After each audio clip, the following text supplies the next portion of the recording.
Welcome to this special staff episode. This week we're talking about the minimum necessary rule.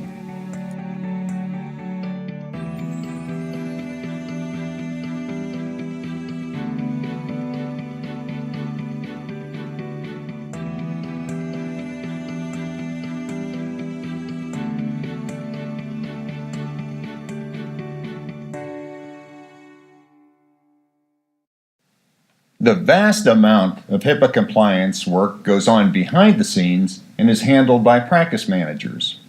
That said, your HIPAA program will only be successful if your team is trained on their HIPAA responsibilities.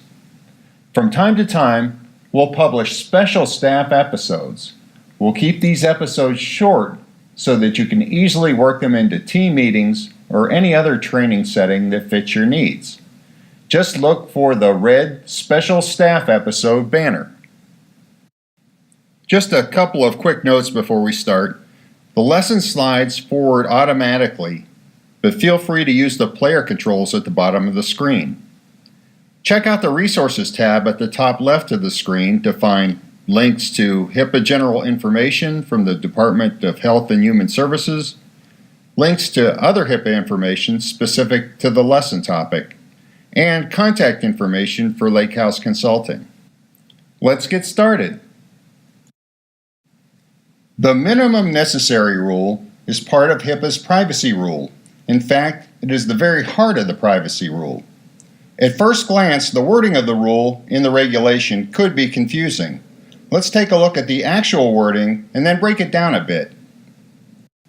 The HIPAA regulation states, when using or disclosing protected health information, or when requesting protected health information, make reasonable efforts to limit protected health information to the minimum necessary to accomplish the intended purpose of the use, disclosure, or request.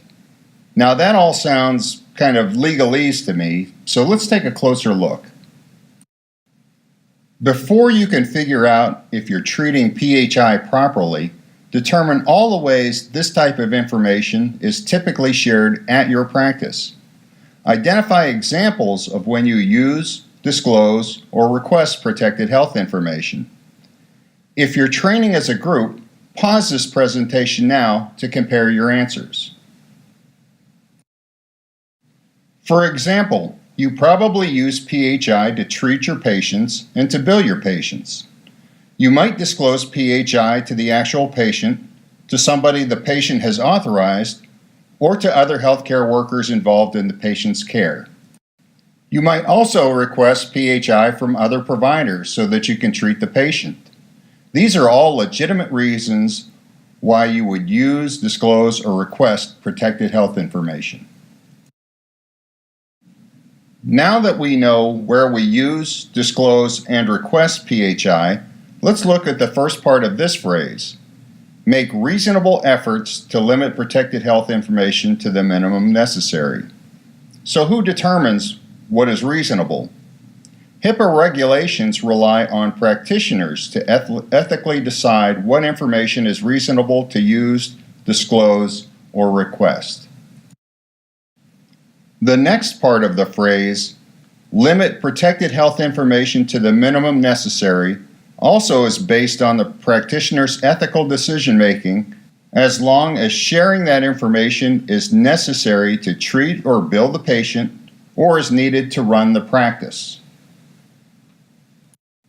So far, we've focused on appropriate PHI sharing.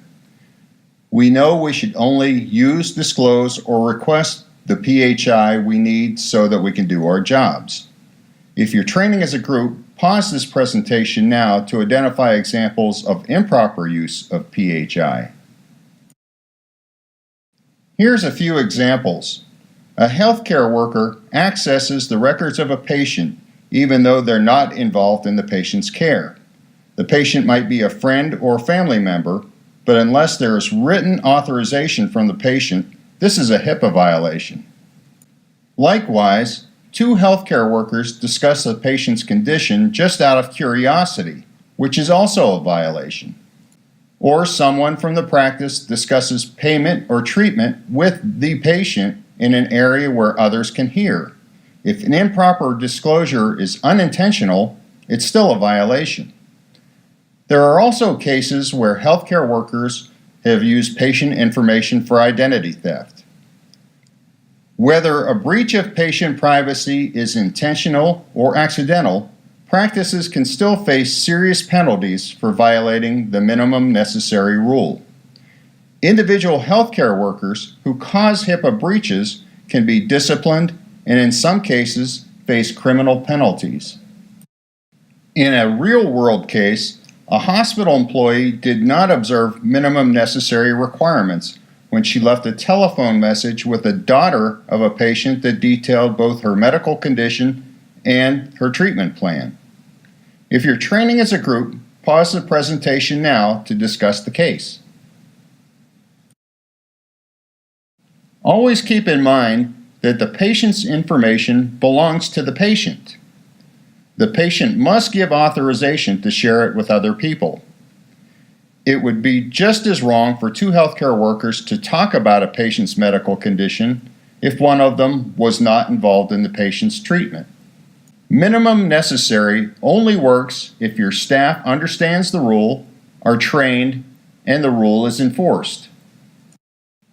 Despite its legalese wording, the minimum necessary rule is pretty simple. Don't use, disclose, or request more protected health information than is needed to do the job. Failure to follow the rule puts patient information at risk and exposes the practice to fines and sanctions.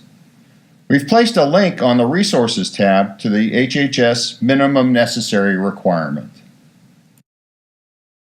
In our next episode, we'll discuss business associates.